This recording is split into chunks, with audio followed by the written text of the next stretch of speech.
coming up on today's episode.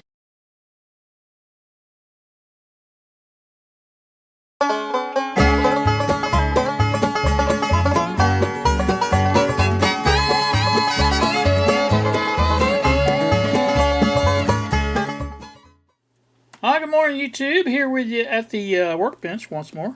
I have in front of you, as you can see clearly on a camera view. Draw back just a little bit so you can see the whole thing. This is the box I designed and printed for a new project that's coming up. I decided that I wanted an option to do some remote videography, I guess, whatever.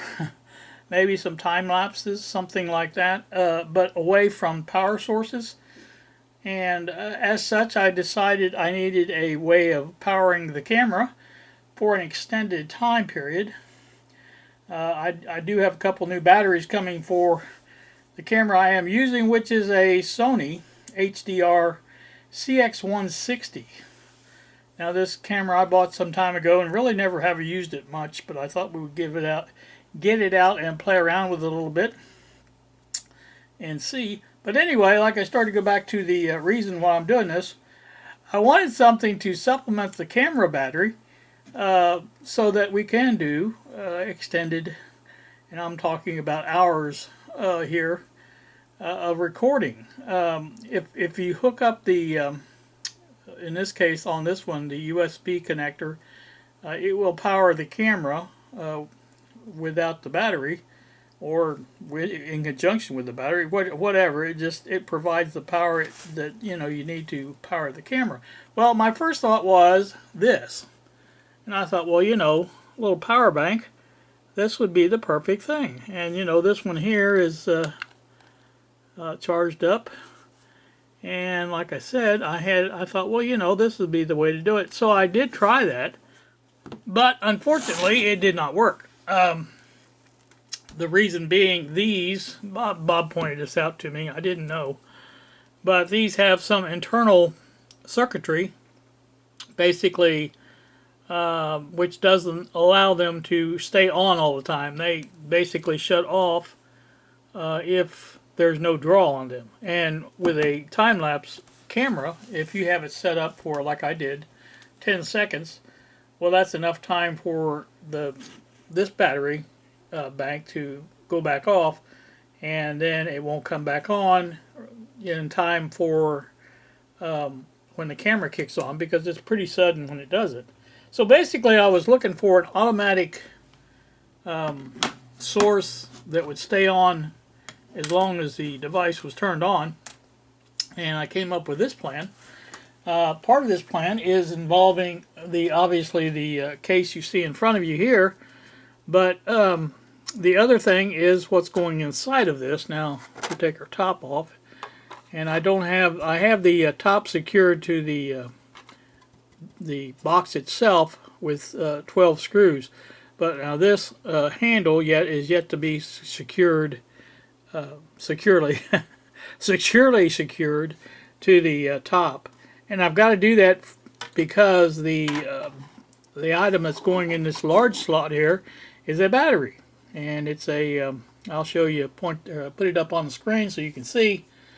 I don't know the number offhand, but it's a 12 amp hour 12 volt battery, and it will, like I said, fit into this area here. Now, everything I heard about or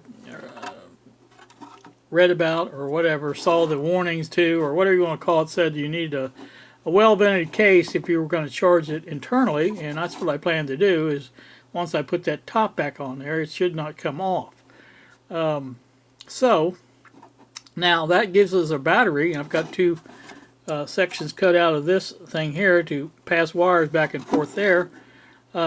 But anyway, that battery weighs 7.5 pounds, I believe, if I'm not mistaken, close to it. So I needed something with a decent handle. The 12 screws around the top of the box will secure it firmly to the box itself and allow it to, this handle to take the brunt of the weight And like I said, that's why I needed that, and I will be working on that. I don't know if on this video.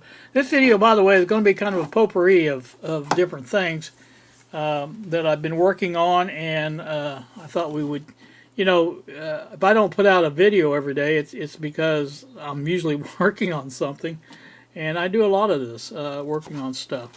Now, like I said, this is I've got coming out. Also, for the round hole here, you see, I've got another little device coming that's going to fit into that little slot and provide us with two USB ports to plug into, basically. And the reason I chose this one, and I will, if I haven't already, flash that up on the screen. The reason I have chosen this one is because it has, number one, a meter, and number two, it has a power switch. So basically, this will always provide you with the charge state of the battery, internal battery, and like I said, when you're not using it, you switch it off, and it should stay pretty good. I don't, all batteries discharge a little bit over time, but like I said, that's the plan there. So this should, I don't know exactly. I'm going to do some testing of this because I'd like to know.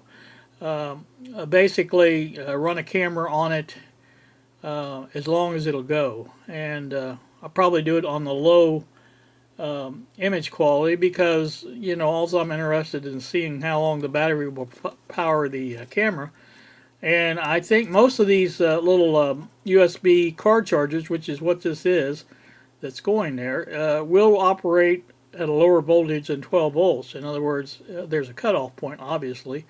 But, I want to see what that is and see just how far it has to go down to before it cuts off and how long it lasts. So that we will be doing that as well. I believe the battery and basically everything else I need for this experiment, or whatever you want to call it, is coming in Monday. So that should be, a good thing. The only thing I'm pretty sure I've got this, and I say pretty sure, I measured and double checked and checked again, and then added some extra space to the compartment here to make sure that it would fit in this area. And of course, now this was given as a size, and I've got plenty of room to expand that if I need to, but I don't think I will. I think it'll be plenty fine for that. Now, on the other end of that, there is a need to recharge the battery now and then. And for that, I have a couple of other items coming. One is a power jack and one is a power plug.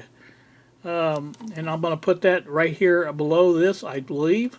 So everything will be on the front. You can just leave it sit there on the bench. You can plug it in to recharge or whatever you need to do. And I have a charger coming for it. Now this charger is a Chinese special. You all know what I'm saying when I say that. So I will flash that up also, and some of the specs maybe on that, and show you what it is. It's basically a maintenance type battery charger, but it will charge up to 6 amps at the same time. So I made sure that the connectors I'm getting for this will allow 6 amps of current to go through them without melting. That's always a good thing. So I've got that done, and one of the things that allows that is these connectors are not your typical barrel connector. Instead of the small inner connection, they have a 2.5 millimeter connection on the inside, and that allows for greater current. So that's what I've got coming. And if you looked at the pictures I posted, hopefully by now, you'll see that. But again, that's the plan there.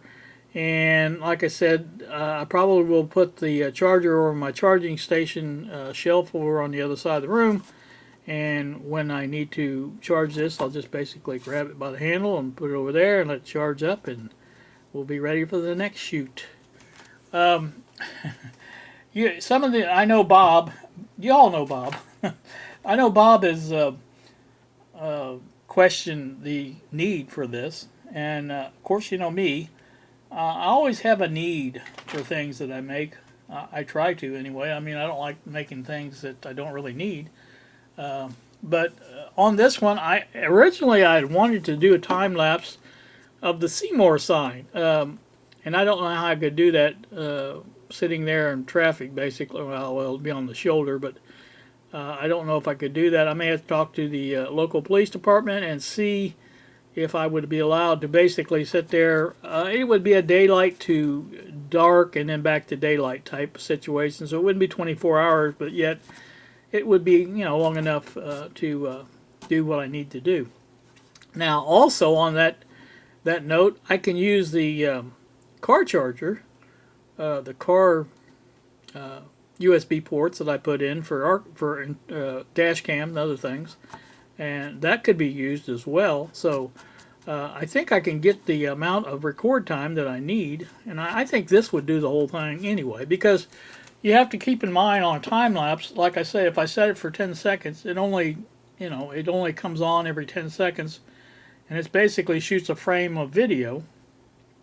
And with the JVC recorders that I have, that puts it in a file automatically, and everything is hunky-dory. The only thing you really have to do is set the white balance to whatever you want that at, and they claim the best one setting if you're going to do any kind of shooting at daytime is basically a daytime setting, and then it is what it is overnight. But also the focus is, of course, now if I don't know about the focus if you're on a tripod type situation, and I do have a setup for that in my car that will allow basically a tripod setting in the car where it'll shoot out the side window.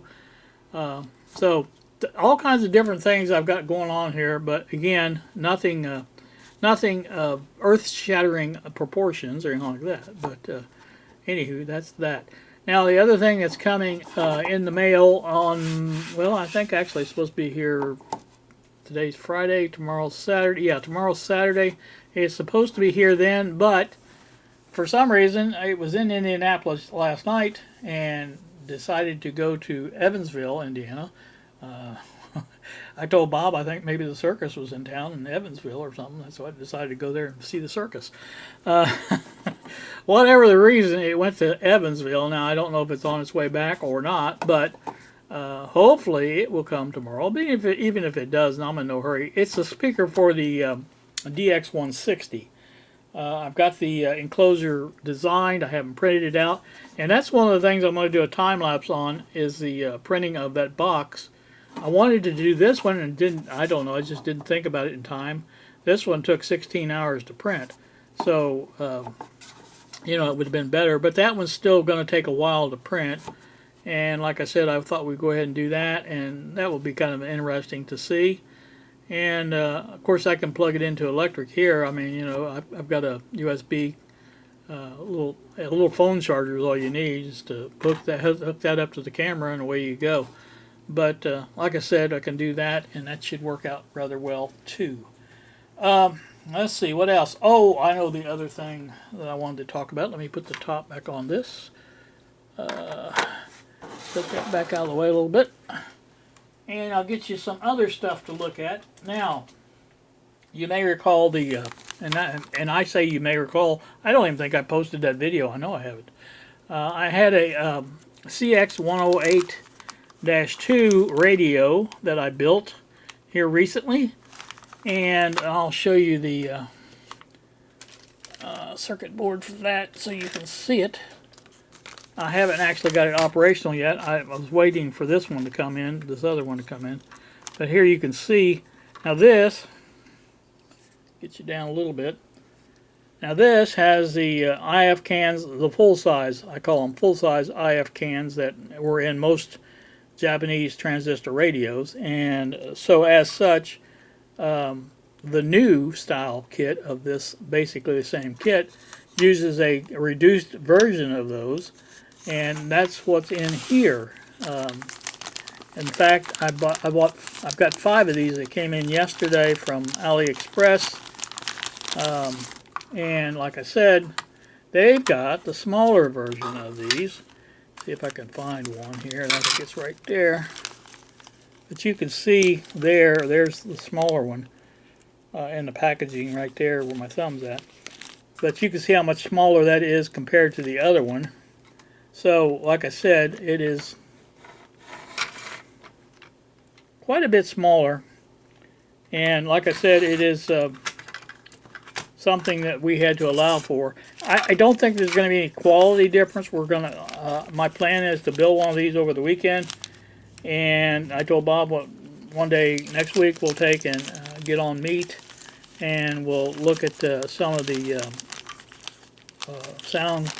sound quality, the basic quality of the thing overall, and tuning and things like that, because these do require some tuning after you build them, because the IFs have to be adjusted. Again, this one hasn't been done at all, and I did not even connect the there's some little jumpers on the board that you have to, I think 4 of those that you have to jump with solder in order to get that to work, and I haven't even done that yet. So again, like I said, these are the ones that the one I'm going to build this weekend is basically the same radio, but it is well, you can see the difference in the speakers there for one thing. You can see that. That's not that there'll be a big difference there because they're small speakers anyway, but like I said, that's some of the differences. Now the case and everything else looks to be exactly the same. So I don't know about the circuit board, if they're the same or not. There has to be some difference because of the smaller IF cans, but whatever it is, you know, we will make whatever we need to do. Now Bob has had originally designed the circuit board for our kit to be accepting of either the large or the small, and I think what we're going to do is eliminate the large, because out of the 5 kits that I bought, all of them are the new version, and I have 4 more coming from eBay, and if those are all the new version, I think we're pretty much safe in saying that all the new cans are going to be the new version. Now the rest of as far as I know, the rest of the components that we're going to be using, with the exception of that speaker, is a little different, but other than that, it will work the same. And so as such, we can do that, and I think that will be fine. So again, look forward to that coming to a screen near you soon. But like I said, that's just something that we're working on there. Nothing else going on that I can think of offhand. I think I probably made this long enough as it is, but got something going on with my monitor here, or my TV monitor, or whatever. It comes up as there's no signal cable. I might have got a loose cable connection or something like that. I'm going to have to check that before I get down on here today and see what that is. But anywho, I thought that would be an interesting thing about this case, and I want to see if I can't maybe add a little bit to this video by showing you how I come up with going to come up with the top for this. Now Bob suggested, and it was a good suggestion, to make a square bracket to fit this area here, and what I am going to do in addition to that is to basically have the nuts cut out for the nuts that will hold the top, or the handle, and have that molded into the plastic to where when I sit that in there, I'll put the nut in there and screw the screw in, and that will hold the nut steady. You won't have to worry about, you know, it won't be exposed, it'll be in the plastic. And because you have to kind of remember, there is going to be some space between the bottom of this top here and the battery, but again, there has to be a little bit more breathing room than that, and like I said, I want to put that up there as close as I can. So I think that's what I'm going to try for, but I need to get a nut that I'm going to be using, and that's going to, I think these holes were 5mm for these handles, and this handle I didn't design, but I did download, or actually Bob downloaded and sent it to me. But it's a perfect handle for what I wanted, and like I said, it'll work just fine as long as I get some good secure screws. And like Bob and I both said, that the weak spot's going to be where the handle joins the top here, and I figure with that plate in place there, that that should work. That should give it plenty of oomph, I think.